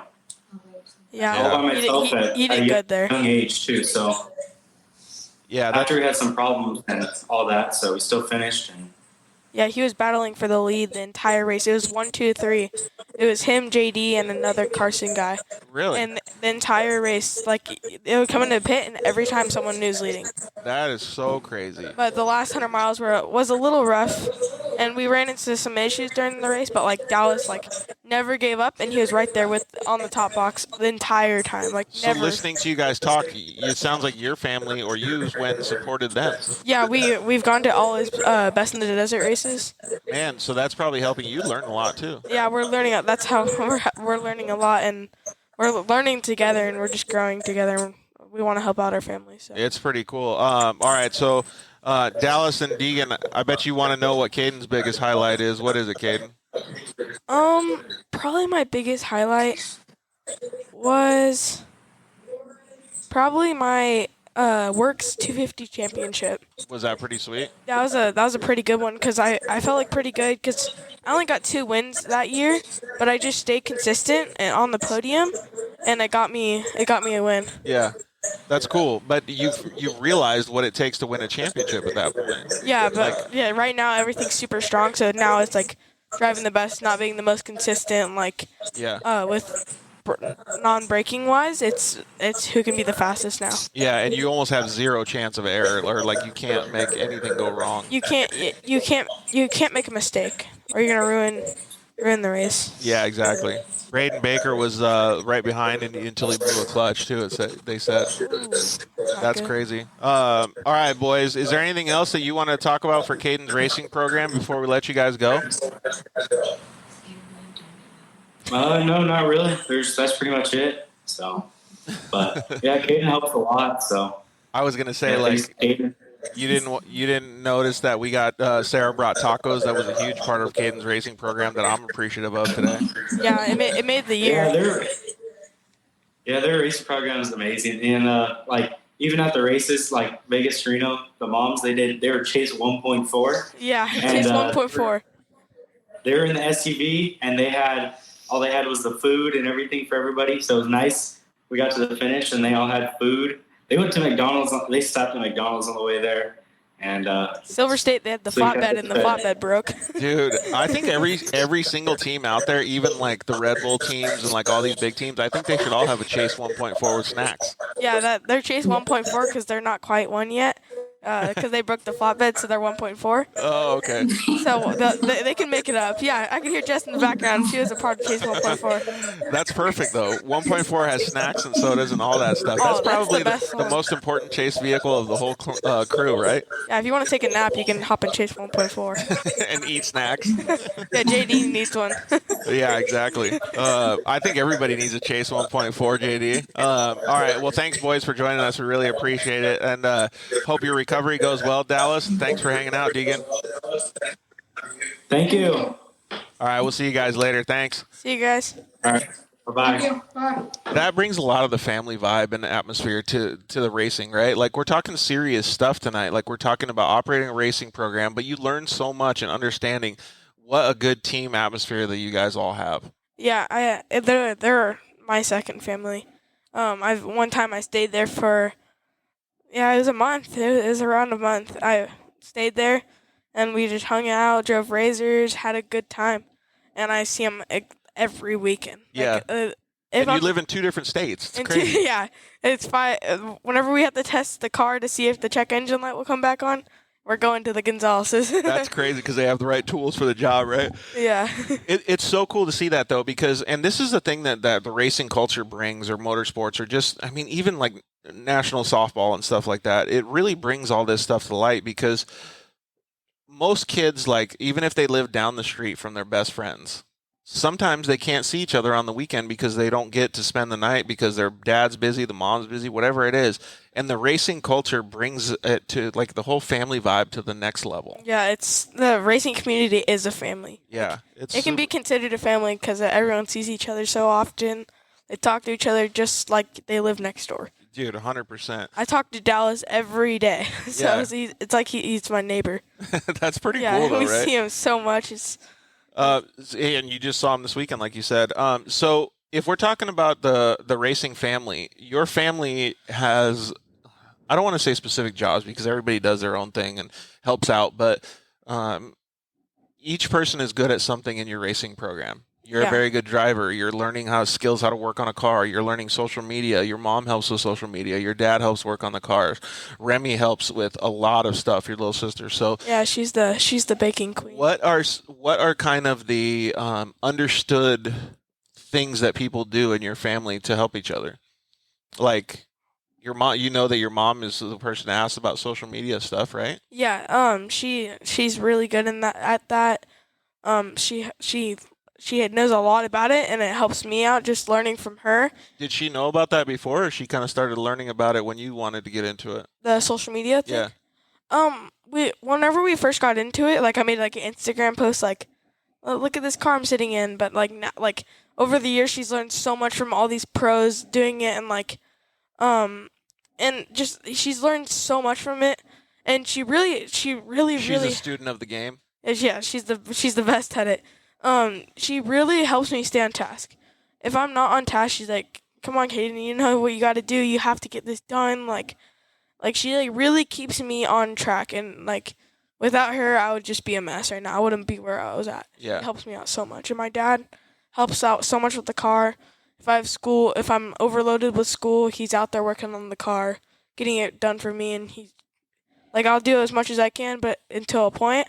And then he comes out there and just bangs it out for me, and like it helps me out so much. That is super cool. And then what does Remy usually do? Because I know that she's a good baker, but Yeah, she does a lot. She helps out sometimes with cleaning the car and stuff like that. Like she helps out with the little things, and But she'll it's grab funny me tools sometimes. how and crazy those little things, how much they help, right? It's so crazy. Like even grabbing a tool out of the toolbox. Especially when makes you're under the everything- car. Yeah, teamwork makes the dream work. Yeah, and especially when you're under the car. Yeah, like, yeah. and You're like getting out, like just like all dirty and stuff. You're like, ugh. if you had to give some advice to other youngsters that are watching, or even your competitors, and even some of the adults, advice on how to operate a racing program and some of the success things that you've seen, what would it be? It would probably be don't underestimate anything. I had an issue for a while that I was underestimating some people, and whenever I would get out there, they were way faster than they looked. Don't judge a book by its cover. Sometimes the car doesn't look fast, but the car is fast. Yeah. You can't judge it like if they may look different, and they may look like they're not that fast, but you better not underestimate. Yeah. In everything you do too, like you have to be ready for what's gonna happen. Yeah, and so I think that you're taking that to another level, right? Is you're not just underestimating the other drivers on the course, you're not underestimating what could potentially happen with your car if you don't fix it properly. So you go and you fix every single little detail. Like you said, you have everything perfect because you're making sure that you're not underestimating what could potentially happen. Yeah, and the worst part about it is if I think of something and I'm worried that something's gonna happen to it, I have to change it now. Yeah. Because it gets in my head. That's my biggest issue. The worst thing is when you figure it out at midnight and you're sleeping and you have to write down a note or go out and do it in the garage. Oh no, I think the worst thing is like whenever you're ready to load the car and you see something, you're like, crap. Really? Yep. Toolbox is already loaded. What the yeah, heck? everything, all the parts are loaded and stuff. But like you're about to pull it up, you're like, hold on. You look at it, it's like it's messed up. You're like, oh. Well, that brings like my next question to light. Then is like you learn a lot day to day when you're managing the race program for yourself, and that's one of the things that you learn is to never underestimate and to always overlook and check twice, check 3 times on all the vehicles. Do you think that that's helped you in schoolwork and all of the other things in your life? Yeah, I think it definitely helps in life. I'm always ready for it. Like I know I if it looks good the first time I look at it, I don't leave it alone. I'll have it ready. I'll have it on jack stands, and I'll just sit there and stare at it. And I'll just think and think and think. And I usually do like a 3-point check. Is I go through it once, go through it twice, and go through it 3 times. Because usually and if I know you'll it's find good something, each right? time, yeah. If I go through it each time, I'm ready. And sometimes you get it wrong, and it happens. You can't be perfect at it. But I always do it. It's a mechanical piece, right? Yeah, I always do it multiple times. It looks like our friend Bella Burchard just actually chimed in. I heard that Cruz, fantastic chef Cruz, was going to bring you guys some soup. Yeah, I talked to him last race. He said he was going to bring some over, so I'm pretty excited. Cruzy soups. Yep. So for those of you guys that didn't see the episode, a few episodes ago we had Cruz and Bella Burchard on, and Cruz is a little chef entrepreneur, right? Yeah, I'm excited. I know. Everyone says it's really good. So I'm kind of jealous of you guys because I wanted to taste his soup too. It sounded like he had some awesome recipes. Yeah. But that actually brings me to another question though. Is like he's young and he loves cooking and stuff like that. I already asked you if you had another occupation that you were going to get into, but even besides that, like what's something outside of racing that you enjoy doing? Like, do you enjoy cooking? Like I know your sister does. Yeah, my sister does. I'm not. I'm not the best at it, so it's not really my thing. What about professional cycling? The road bike is fun. Yeah. I think my favorite thing besides racing is mountain biking. I have big mountain bike guy. A big mountain bike guy. I love it. We go out there with the Gonzaleses and we go with our family. It pretty much seems like you guys are just brothers, like living together. Oh yeah, we're you wouldn't know that you guys live in 2 different states. It's funny because people call me and Deegan brothers. Like, really? Like randomly, like we'll go somewhere, like a store or something, and ask if we're brothers. But not Dallas. But not Dallas. Like it's so confusing, and so we just consider all of each other brothers. So. Okay, so I actually think I've asked you this question before, but what has been your favorite vehicle to drive to date in side by sides? Favorite vehicle? Yeah, don't say golf cart, dude. Favorite vehicle. I honestly think that one of my favorites. I still like the normally aspirated 4-seat Polaris RZR, but I really like the RS1, dude. The RS1s are really fun. For some reason, lately I've been driving the Pro XP turbos. That's what you're into?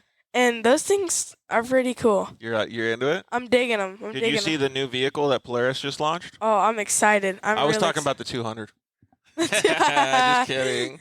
Yeah, the 200 actually is really cool. It does look really cool, right? We're thinking about me and Ethan Groom, Dallas. We're all thinking like they have like a class for like it was like the big guys in little cars. Yeah, no, it was like the 40 plus class for the 1000s. Yeah. And we're thinking of making a 170 Legends class. Oh, right. But it's just like us with bone stock cars, just like bumping into each other and all. There's like no rules. Did you see they did that at what was it called? I forgot, Terracross, I think it was. Pastrana and like all those guys raced in those cars. Oh yeah.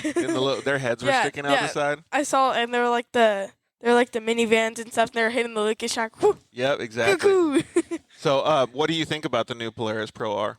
I think it's really cool. I think it's just they built it so beefy, so like everything. Like I can't wait to see it. Get your hands on it, start driving it around. Yeah. I mainly just want to see like the logistics of it, like what they changed over the years compared to what they have now. Like I just looking at the videos, I'll like pause it and I'll just stare at stuff. Oh, like, you're getting that in depth, huh? Yeah, I'm like looking at because they make the axle go through the shock mount. Yeah. So I'm like looking at that. Like there's so many little things. I'm like, oh, I need to see it now. That's cool that you're already learning and trying to get your brain wrapped around it. Because who knows? I mean, in a year or so, you might be driving one of those bad boys. Yeah, I'm hoping so. But my mom said she's gonna get one and not let me drive it. Just let me stare at it. Probably just like the golf cart, not let you drive it, but you drive it every freaking time.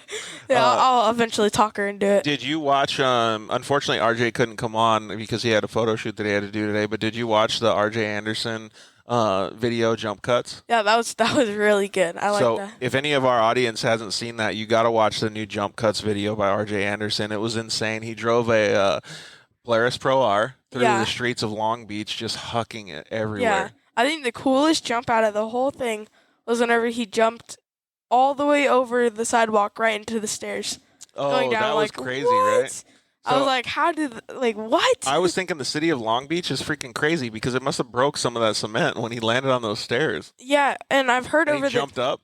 Yeah, I've heard, like, after a while, like, whenever people film movies there, they just have to pay for the fixes. But like that's where they do a lot of the movies. Like I heard Fast and Furious, they did stuff there, and they just had to pay for repairs. Dude. So, it was real. I was surprised. Like some of that stuff was crazy cool. I'm like, would you do it? man, oh yeah. You would love to do stuff like that? Yeah, but I wouldn't want to do it. I would Your rather back race. wouldn't feel good if you overshot that ramp to ramp you jump have like to- RJ's. And that where he went over the highway too. I like whenever I saw him like getting to the side, I'm like, Oh, he overshot so it so I know hard. I know how it feels. Like, and I noticed that like whenever I see stuff and people like hit hard, like usually whenever you don't know how it feels, you're like, Oh, I yeah. don't really understand. But like whenever you see, it, you're like, It hurt my back so bad, like just watching him do yeah, my that. I back was hurt like, for a day. I'm like, oh ooh. man. All right, so there's clearly a goal. You would love to do those videos, but what's some of your goals in racing? Some of my goals are to my main goal for my career is to get a sponsor out of the racing community, motorsports community. Yeah, so a non-endemic sponsor. Is what Yeah, it's so called. Monster, Red Bull, all those are out of the sport. They're not really a motorsports company. So but they are somewhat associated with yeah, it. they are somewhat. That's like if you have that, you're. Well, let's give a little bit more of a baseline to our audience that's listening or watching. Like, so a non-endemic one is, in fact, I can use myself as an example. Like when I first started racing off-road, I brought supercuts. Yeah, that's cool. Yeah, and supercuts. Well, it was really cool because everybody used to walk up to me and go, "Hey, dickhead, are you going to cut our hair today?" Like, and I was like, "Yes, I've made a mark," because they just noticed that this is a cool place, even though they're making fun of me. Yeah. Like I win because I'm the one that brought that sponsor here, and they wish they could. And they have. still walked over here to talk to me about it. Like, Exactly, and I had no idea who they were, right? But it was cool, and you're trying to think of outside ways to get more, and that doesn't just benefit you. It's not just a sponsor for you. It's showing the whole world a new off-road format. Yeah. That's really my main goal, is to get one out of the industry. Just, I don't know. I feel like it's kind of an accomplishment. Like you're getting out of a normal sponsor zone, and you're going out to the world. Yeah, And it's once exactly the way to look at it. Yeah, once they start like posting you or something like It's a like whole new audience. promote you, it's a whole new audience, and you're getting more people in the industry, and then you're going bigger while you're growing the industry, and it just comes all together and grows higher and higher and higher. We'll never Pure stop. genius, 13 years old and pure genius with it, and I love it. It's so cool that you're like it's thinking that far ahead, and that's why I wanted to lay down the framework and let people know like off-road is so far behind, but you're doing such a great job at thinking of what's next. Mhm. Like that's such a good way to look at it. Do you already have like a list of companies that you want to approach? Like for me, like I would love to approach medical companies, like insurance companies, because there's so many insurance companies that could benefit all these motorsports racers. Yeah. You know, like getting a life insurance policy, getting a health insurance policy, like that would benefit all of the racers, and that would benefit the insurance companies huge. Yeah, I'm kind of interested because I see like some of like the NASCAR guys, they have like for example, I forget the guy's name. He's sponsored by Verizon. He's out of the company, but I see whenever we pass by a Verizon store, you see his sign in the front of the store, and you go to see like he's fast, he's like all this, and sponsors are interested in you, and they will put whatever they can into you to make you grow, help you out with more, and your race program grows, and it just keeps on going up, and there's endless stuff. And you put yourself out there as well. There's a lot that goes behind that too. It's not just you getting from them. You have to give back to them as well. So like when you do stuff like that, well, Rob McCachran has kind of done it a little bit for the off-road. Like, you know, you'll see cardboard stand-ups of him at sometimes like a Circle K or a 7-Eleven or something like that, like a convenience store. But it's still so small. It's not like dirt bikes. Like dirt bikes, you see a KTM Ryan Dungey replica in the Circle K, right? Like, like that's like a really good partnership. Like gas. Like it's kind of hard to explain. Like it's hard to explain to like a normal person, but to get out of the racing community is just crazy. Like that's like a dream to any racer because it's so difficult. Because it's so difficult, and like the more of those you get, like the more you completed you feel. like you may like get it and you're like, man, I'm the best. I'm good. I'm set. Yeah, exactly. But you can never stop growing. Like never stop. Yeah, and always have your goals like really high, like what you have. You can have like a normal set of goals and then a high level set of goals. Yeah, the way I set my goals is I have a 2021 goals. All the goals I want to get done in 2021. 3 years, 5 years, 10 years. It just goes on. I love that, dude. And you set goals there, and you add on. You never stop adding. Once you stop adding, like Who was the one that taught you how to do all that stuff? Troy Adams, my coach, he teaches me not only karting racing stuff, but the internal stuff. Like I learned a lot, a lot. Like it's crazy. He's a really smart dude, and he was on very smart. He was on an episode just a little while ago with a couple of other kids as well as at the 4 Wheel Parts in Temecula, California. All right, so John Lewis commented in. I don't know if this comment was a little while ago, but he said, Kaden, when I was a pro moto mechanic, I left a rag in the air box after cleaning the air filter. That was like 15 years ago, and my friends don't let me live it down. The important thing is that you learn from it so you don't do it again. Oh, I have a long road ahead of me then. Oh. Yeah. It's okay. I just recently left a rag in my air box. Hey, you got it out of the way quick when you were young, dude. Yeah, and a lot of this stuff does not get let go from Dallas. It's they just give you shit the whole time. Always.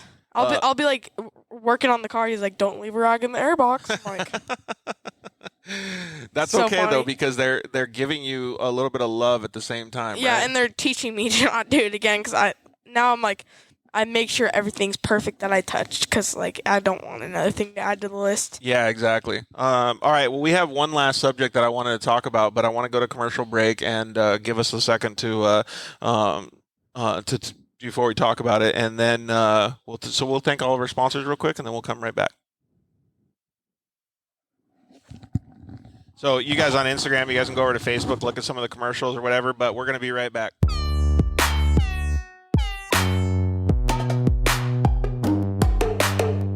Hello, I'm Justin, the founder of Shock Therapy.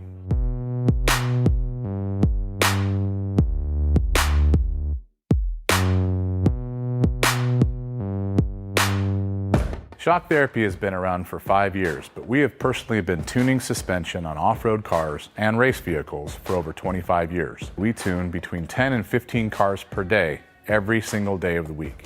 Our concentration is tuning shock systems and supplying components that improve the ride quality of your car in many ways. Not only do we work on the average UTV, but we also tune suspension for race teams and professional drivers.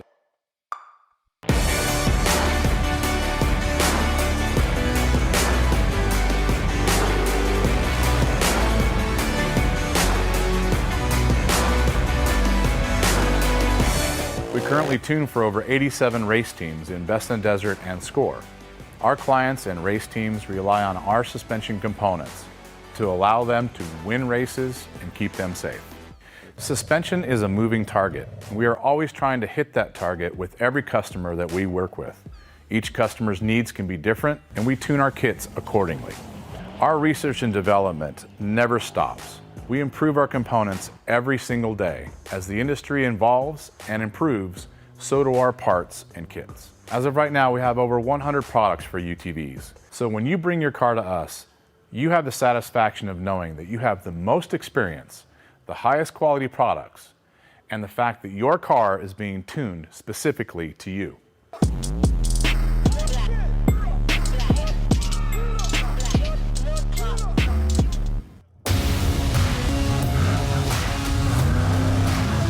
We're here at the Mint 400. My name is Kerry King. I'm with the OTSFF Motul Vision truck.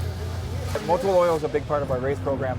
I mean, the consistency, the temperature that it holds, and you know the issues that we don't have while we're using that oil is self-explanatory. Motul Oil, they've been with us for over 12 years. They jumped on board with us with the 6100 race truck here, and Mint 400, and they've been an amazing partner with our lubricants. And really, it's allowed us to finish every race in 2019, and we're jet setting really well here for 2020.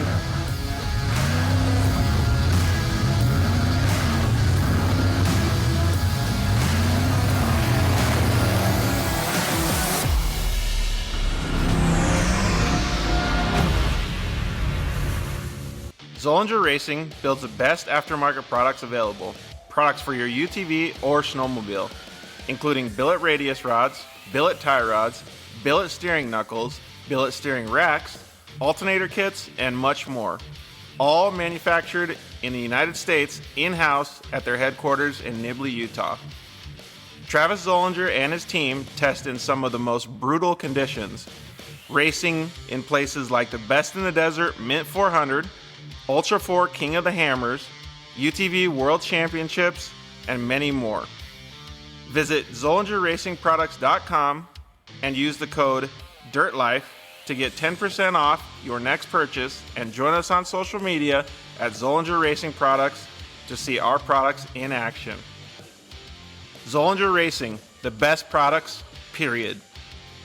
Yeah, finally, we got Lance from Solderweld in the studio. Thanks for coming down, bud. Hey, why don't we just record a commercial now? Yeah, why not? So good to be here, man. It's been a lot. I'm trying to get down here forever, and I wanted to talk about the off-road kit. Dude, I love those things. I got it in my pack. Yeah, we're running hundreds of vehicles now running them, whether it's a UTV or some guy's got it in a backpack on his motocross. He's got everything he needs to make a fix right there on the fly, out on the trail, or in the desert, whatever it is. Well, since I've already used one, I kind of know what to use it for, but explain what it does. All right, so let's pull one out real quick. You've got your aluminum rods. Remember, they're rods, right? So, light torch, small torch. You can throw it in there or throw it on the rig with your flux. It decontaminates and cleans like, let's say, a radiator. You get a random rock chip runs through as you're racing. You get a rock chip in a radiator. You got to fix it right there or you're out of the race. You can patch it up. You can patch it up. It's all good to go. Yep, just like welding. Yeah, also as well with that, you've got a brake line fix. So with your flux, you can fix a brake line, stainless steel, and then your hot block, heat absorption putty. So it keeps you from getting burned, number one, as well as keeps the heat from traveling. So it's really nice. I've used this not even to fix anything, so that stuff works so good, man. Listen, it's easy. It straps in nicely so that you have everything you need in one little place, and you don't have to carry a big bag in It's the like a first aid kit for your vehicle. Yeah, chase trucks have it as well, so that, if they need to make a fix on the fly, they can get it done and get it done quick and get you back in the race. Dude, those things are so cool. All right, so it's at Solderweld on Instagram, Facebook, and solderweld.com. Awesome. All right, thanks, bud. Appreciate it.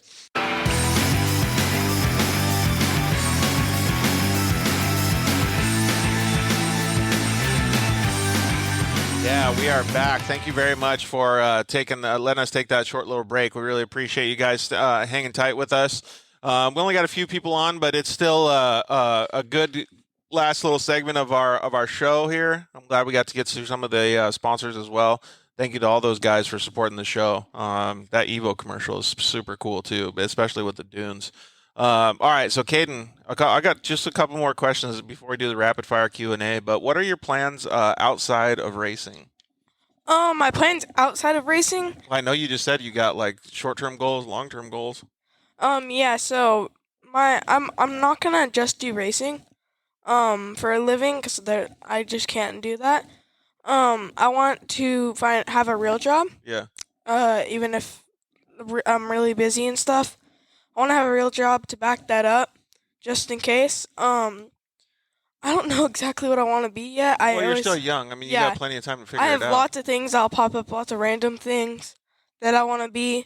You know what's funny is like you have so many people that you talk to, and you have so many sponsors that are good sponsors. Like I could totally see you being a manager at a 4-Wheel Parts because you're so good at talking with people and like stuff like that. Like, does any of that ever interest you?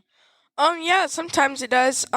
Sometimes I like to be like hands-on stuff. So like even like a parts installer for a cage builder or something like. Yeah, that'd be stuff cool. like that. Like stuff like that would be fun. I'm not really like one of those guys that wants to be at office, but like yeah, you like I could always do that. dirty? Yeah, I like getting my hands dirty, like getting in on things, like to have a complete project to hand off. Like Yep. Like right now I build 3-wheelers just on the daily. Really? Yeah, so you didn't have enough going on. You got to build 3-wheelers. I know. too. I'm just I don't know why I do it, but and then so what's like the next steps in your racing career?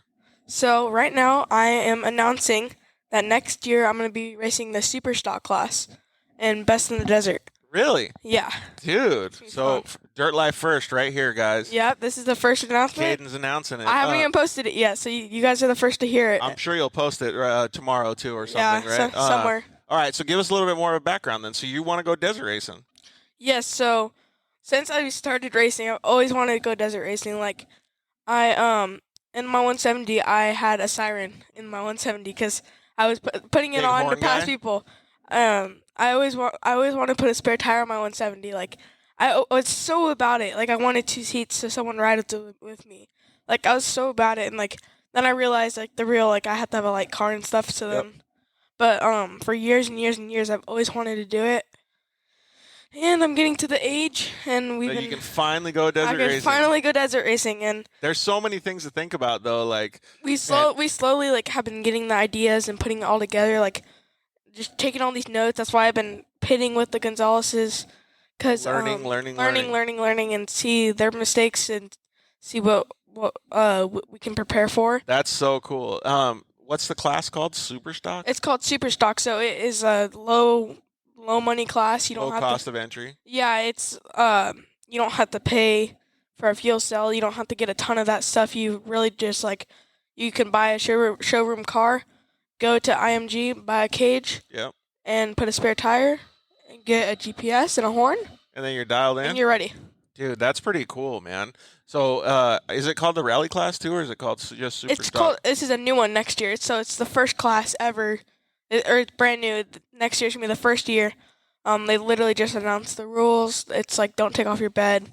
If your car comes with full doors, you have to leave the full doors. Oh, really? Like you keep it like you could buy a showroom car and pretty much race it. That's almost exactly what Yamaha had us do in the production short course class. We had to keep the doors on as well, all the plastic doors and stuff. Yeah, so that it's pretty cool. It's like dude, simple. I'm excited for you. It's gonna be so fun. I'm like, we got the car. It's sitting in the garage, and I just sitting and I'm like, I'm so ready. It's like what January. Kind of car come are you on. going to use to drive that class? So I got a Polaris Razor XP1000. Nice. It's a 2022 all black. It looks so cool. Really? The stock too. I like it. It and looks. You're just going to get it all dialed. I can't wait to see what you come up with for your graphics and your livery and stuff. Yeah, I have a pretty cool idea. I'm ready. Nice, dude. That's so cool. I love seeing the freshness of like you getting into a new class. Yeah, this year I feel like we're super organized on what we're gonna get. We have a full list. We have the list of where we're gonna order it from, when we need to order it, and when's the due date. So you're gonna talk to your partners now. Now that you're announcing it, you're gonna talk to your partners and be like, "All right, we need these PRP seats. We need this 4-wheel parts. Like whatever else we need on here. Like, and make sure you get it all dialed in." Yeah, so like we're gonna call Dallas and get his ideas on a few things, but I'm pretty excited. We already got we already got a list going. So. Yeah, exactly. Jeffrey, I'm sorry about the camera, man, but we've been having internet issues and obviously the lighting and stuff in here. But we appreciate you joining us and hanging out, listening to Kaden announce that he's going to be a desert racer next year. Does that mean that you have to get a different outfit, like a driver kit?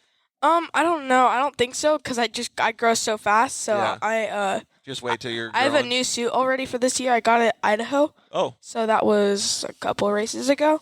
Dude, that's pretty cool. All right, man. So before we get into the rapid fire Q&A, do you have any other things that you wanted to talk about? I think that's all right now. Stay tuned for my sponsors next year. We got some new people on deck. That's cool. Who are some of the current people? We got. I got a lot of sponsors actually. I want to get my phone out so I can tell you guys. And, okay. I have a lot of people, and I just don't want to forget anyone because everyone helps me out so much. I think they'll be. Jeffrey Ricker says he'll see you in the desert, dude. Oh, you'll see me out there. That will be pretty cool. What race are you looking forward to the most? Probably. Parker is always like the kickoff. I'm ready for Silver State. Really? Yeah, that's one you want to do? I'm so hyped on that one. I'm not hyped on that because I caught on fire the first mile at Silver State when I tried to do it. So I can't wait to see what you do at Silver State. I've gone to it for two. I've gone it to it 2 times, and it just makes me want to. You just want to cross over the little bridge. I want to cross over the bridge. I want to go through the water. Yep. I want to go through all the wines, hit the silt beds, and all of it. It looks so fun. You're going to be fired up, man. Oh, I'm so ready. I can't wait to see what the car looks like, too. All right, so hit us with the sponsors, dude. All right, so first of all, I want to thank my mom and dad because they help out so much with everything. Taco Kings. Yeah, and all of it. They helped me out so much. And I also want to thank my spotter this year, Jason Mandel. He's been helping me out this year, and it really, really helps me. Like, he helps me out a lot. And then I want to thank 4 Parts for the amazing help and just all the help they give us and for the amazing partnership. Yeah, and they're just good people all around. There's some of your friends, there's some of your family, and it's really nice that they give us the opportunity to do shows at the shop too. Yeah. Because we're technically disrupting their environment. Yeah, I mean, they still are open and having customers come in and out. Yeah. We're just in the center of the pot. So I agree. Thank you to 4 Wheel Parts. Yeah, and then Craig Scanlon at Scanlon Motorsports. Want to thank him so much for the help and all the great advice that he gives me. He gives me if I don't know if it's right, I call him up and he's like, "Yeah, I don't know about that, but like you could do this and it's a little bit better." And I do that and it works out for me. So great leaders, you got to listen to them. Yeah, we actually talked to him about the desert program and he's like, "Yeah, I think it's a good idea." So that's how we know we're on board with it. Nice. So, yeah, there's that. Polaris Razor for the amazing vehicles. I love their vehicles, and I wouldn't change anything. I know, and you're fired up about this Pro R, dude. Oh yeah, I'm fired up because like you're probably taking screenshots of like little details and videos. And yeah, stuff. I'm like trying to throw filters. You're addicted. Yeah, I'm trying to like put filters on so I could see like it's like not working. I'm like no. Oh my gosh, you're like one of those spy guys that's like trying to get all the inside scoop. Oh, I'm so ready for all the vehicles coming out, and like when they say something, I got. Hopefully, you don't have a Facebook group that you post all this stuff like all. No. But like I'll go on there and like whenever they say they have an announcement, I'm like, oh, I'm ready. If you get a Pro R before me, I'm coming over, dude. All right, yeah, we'll go drive it around. And the if I neighborhood. get one before you, you can come over to my house and we'll go huck it. All right, yeah. And then I want to also thank Walker Evans. They have amazing shocks. The car rides so smooth. I like their wheels. They run really good. They're pretty bulletproof, so I like them. Jeffrey Ricker said, "You guys are about the same size." Sorry, Craig. I also want to thank Magnum Offroad. They've helped me out since day one. I've always had my cage built there.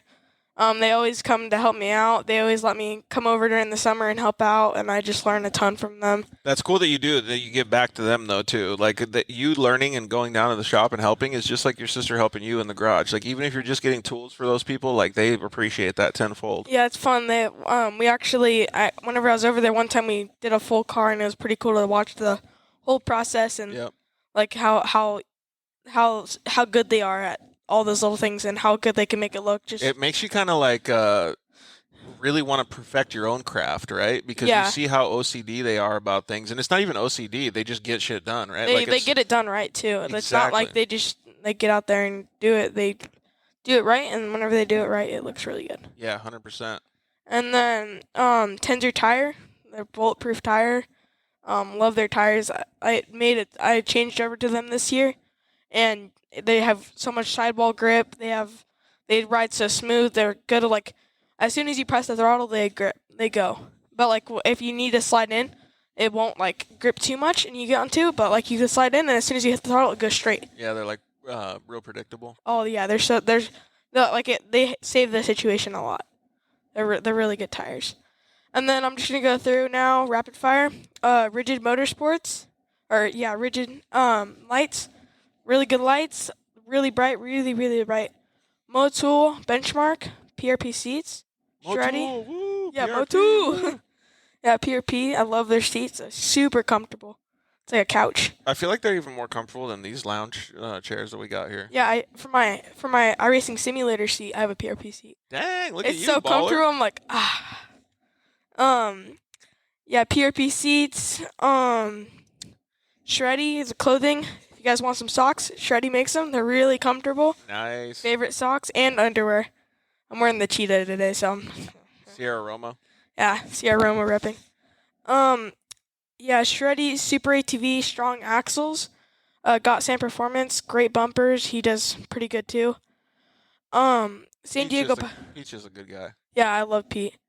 San Diego powder coat always comes out so nice, like the perfect color. That's my car. My car is all powder coated this year. Looks so good. Yeah, it makes it way easier to maintain too. Yeah, and they have strong powder coat. I don't know what it is. Like it's a lot stronger than most people's. That's good. Yeah, I love it. GoPro. I just hopped on their deck this year, so Nice. pretty stoked about that. Huge sponsor. Pyrotech Safety. They helped out this year with the helmets and stuff, so big shout out to them. CMI, great radius rods. They make great products, really strong. Chuck always likes eating great tacos as well. Yeah, with the new car I was driving it, I'm like, I'm not sure about these radius rods. I need some truck. Yeah, there you go. I need the truck one, so. Yeah, rugged radios, Proline wraps, Sparco USA. The suits feel like pajamas. Like, I'll just sit in my trailer with them on. I'm like, oh, this is nice. They're so comfortable. And your suit looks cool, too. Yeah, it looks really good. Thank you to Chris for the help. I also want to thank Gates Performance. I use their belts. They run really well, really strong. Temperature stays low, so it's really good. You know what I was just thinking? Like, we should get Chris on the show to talk about safety and the fire retardant systems and stuff and all of the stuff that they use for all their gear, because that to me has been a topic of conversation over the last couple of months, and I would like to bring a little bit of light to that. So maybe you could hook Chris up with us and we can talk about him. Yeah, the suits are amazing. They make fantastic products, I know that, but I want him to talk more about the detail behind it. Yeah, in their showroom they have a suit. A suit from a fire that was in a race in the car caught on fire, and it had his suit, and you could see the smoke and stuff. You could smell it, but none of it was burnt. There you go. See, like, I want to talk about that stuff. Yeah, and like especially with the Sparco suits, because I used to run a different company, and you could feel the rocks. But with the Sparcos, there's more like padding on it. Yeah. Like now, whenever I have a ton of rocks just hit me, it doesn't hurt as bad. There you go, like man. They feel good. See, so that's what I want to do. I want to bring light to that. All right. Yeah. Sparco, great suits. Gates, great belts. NTY Motorsports, North County Yamaha, they're pretty good. Illumicraze phone lights, they're really good phone lights. You just stick them on, and you turn on your flashlight, and it's a different color. It's so cool. I love them. Troy Adams Coaching, he's my coach. He's the best. He teaches you from the inside of racing to the outside of racing, and improves you all around. Some of the best drivers out there: Haley Deegan, Brian Deegan, Anderson's. He's a smart guy. Yeah, dude. he teaches a lot. He used to race NASCAR himself, so he's really good. Yeah, I want to thank him. Peralt Motorsports, HCR Performance, Danbury Racing. My parents, my favorite. And Warfighter Made. Those guys do so much for everyone. Yeah, Rob Blanton said what's up at the beginning of the show too. Yeah, and he helps out so much, and I just want to help him. And he does a great job. It's a nonprofit. And you're going to be part of the Bolt program next year too. Oh yeah, that's going to be a lot of fun. We're going to be teaching kids how to work on cars and all that stuff. What was it again? What was it? It's Bring On the Leaders of Tomorrow or something like that? Yeah, something like that. Yeah, so that's cool. If you haven't checked it out, check out warfightermade.org and look at the Bolt program and some of the stuff that they have going on, or follow them on social media, because Kaden's going to be part of that program, and it looks fantastic. Yeah, and everyone, please donate. It helps them out so much. It's a nonprofit. It goes out to help. You can go read about it on their website. They do an amazing job, so props to them. All right, is that it, dude? Yep, that's it. All right, I heard you thank your mom and dad a few times, but I'd also like to thank them too. They're doing a good job. Yeah, and thank you to you for letting me be on the show. Yeah, dude, no problem, man. I appreciate you coming all the way up to Riverside to hang out. No problem. All right, so we're going to do a rapid-fire Q&A, and then we're going to get the heck out of here and let these boys enjoy their night, all right? All right. I think you may have answered some of these questions, but let's just shoot through it as fast as we can. All right. I'm going to switch them up just on the fly, too. All right. Nasty burrito or delicious taco? Oh, you had to do me like that, huh? Yeah, totally. Delicious taco. Yeah, there you go. I knew I could get you had to be a taco do me guy. like that. So if you didn't know, Caden's a big burrito guy. Big burrito guy. Chicken, asada, or bean and cheese? Bean and cheese. All bean and cheese all day. Do you get extra Burrito? cheese? No, I just... Bean and cheese taco might be kind of good, too. Dunes or the river? River. Three-wheeler or quad? Well, dude, you're three-wheeler. You're a big three-wheeler guy now, Yeah, real huh? big. Pizza rolls or jalapeno poppers? Pizza rolls. Soda or energy drink? Soda. Favorite movie? Holes. What? It's called Holes. It's from Disney. I don't know why. It's so addicting. What is it? They have to dig a hole, but it has to be the size of a shovel, but it's like a kid's prison thing. That's so weird. And it's a book, so, like, I don't know. It's... Yeah, that's weird. Okay. It's from school. It was actually really good. I I'll like have it. to check it out. If you could have any superpower, what would it be? Probably super speed. Super speed, even in the car? Like, Even in the car, whatever I touch is fast. Dang. Netflix or YouTube? YouTube. Favorite snack? Don't tell me bean and cheese burrito. Favorite snack? Ooh, pretzels with cheese sounds so good right now. Oh, yes. What's your favorite snack, though?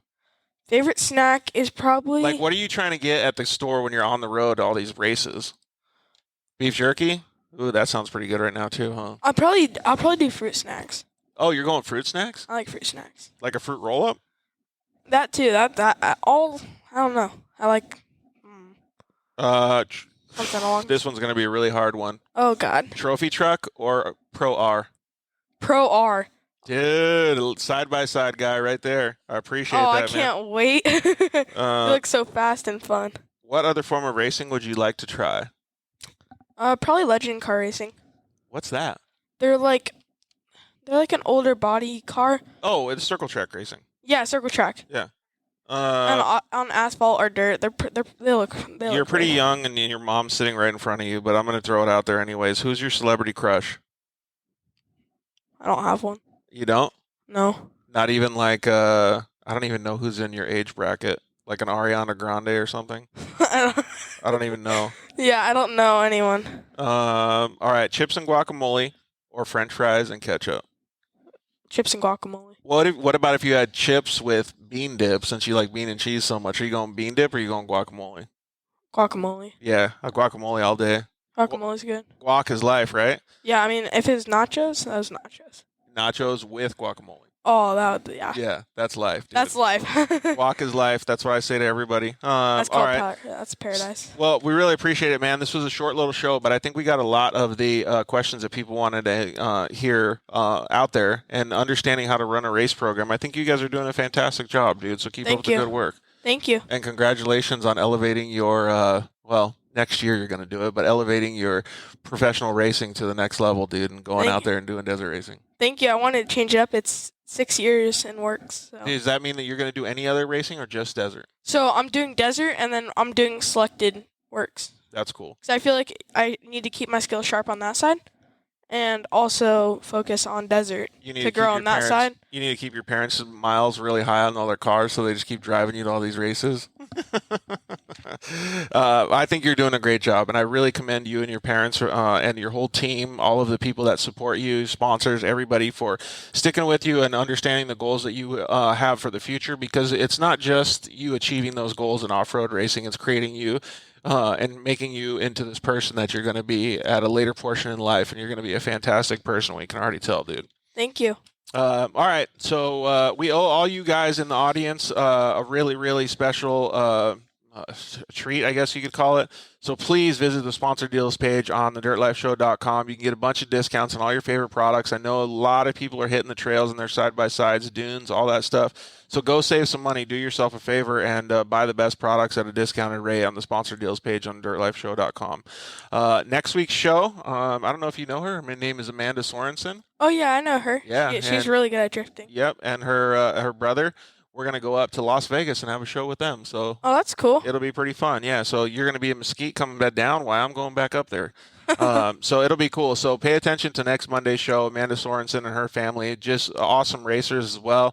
She does Formula Drift, and I don't know if I'm supposed to say it, but she has a new, I won't give it away. She has a new program that she's going to be doing for the Mint 400. So. Oh, yeah, I saw that. So I'm going to let them be, I don't know if I'm supposed to say anything. I'm going to let them announce it on next week's show. So stay tuned for that, because it's going to be pretty cool to see some more youth doing some awesome stuff in desert racing. Yeah. And especially coming from drift, because that's such a big sport, right? Yeah. And thank you to the guys at Four Wheel Parts in Riverside for having us, man. It's really cool that they stayed late and allow us to be at their shop. This is a fantastic place. So it's if you guys, humongous, guys. Like it goes on forever. They have tons and tons of cool products here too. So much stuff. They even have PRP door bags. Yeah, like I want some.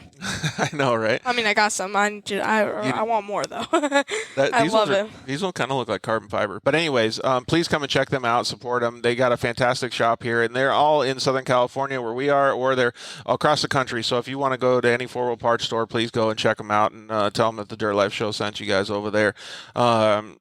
Man, thank you guys very much. We want to thank all of our sponsors, KMC Wheels, EFX Tires, new sponsors, Evolution Power Sports, Motul USA, for creating, just giving us fantastic lubricants, man. I cannot wait. Dude, just driving the Unicorn down the street in Mexico, not Temecula, California. I drove it down the street in Mexico, not Temecula. But I could feel the difference in the oil and the performance in the motor just by driving it. It's crazy. They have some really good fluids, and again, their cleaner is crazy good. The awesomest stuff. So it's the best. If I had to choose any cleaner in the world, look for the shiniest side-by-side in Glamis. That'll be me. And it's running Motul, so just so you guys know. Exactly. So thank you very much to the guys at Motul for joining the show. I think I said Zollinger Racing Products, Solder Weld, Cryo Heat. Thank you very much, man. We really appreciate everybody for coming on board and being a part of the show, man. You guys are our lifeblood. And all you guys for joining us and hanging out. It's really, really cool that you guys are so interactive with us. Just like we were talking about on the social media, you guys are the ones that give us such a. We're almost at 4,000 followers, and we've built it from zero. Wow. Yeah. And, great job. In a short amount of time. So it's cool. And I know 4,000 is not a lot, but it's a lot in a talk show. Yeah, so, and especially you did it in under a year. So. Yeah, and it's really cool to see that, man. I really appreciate everybody and the amount of actual interaction that we get and the ratio that we get for those small amount of followers is insanely cool. So, yeah, this is the #1 ETV podcast. Everyone talks about it. Well, thanks, man. I appreciate that. It makes me feel a little bit better. We didn't get to play Are You Smarter Than a Third Grader? It was a little bit of a bummer for you, but maybe we'll have to battle soon, right? I don't want to lose too bad. All right. Well, I really appreciate you coming in, Kaden. Do you want to take us out on this show? Oh, sure. All right. Thank the audience, and then let them know that we will see them next Monday. All right. Thank you guys so much for watching, and really appreciate it. And we'll see you next Monday. Yep. We love you guys. Good night. See ya. Thanks for listening to The Dirt Life Show.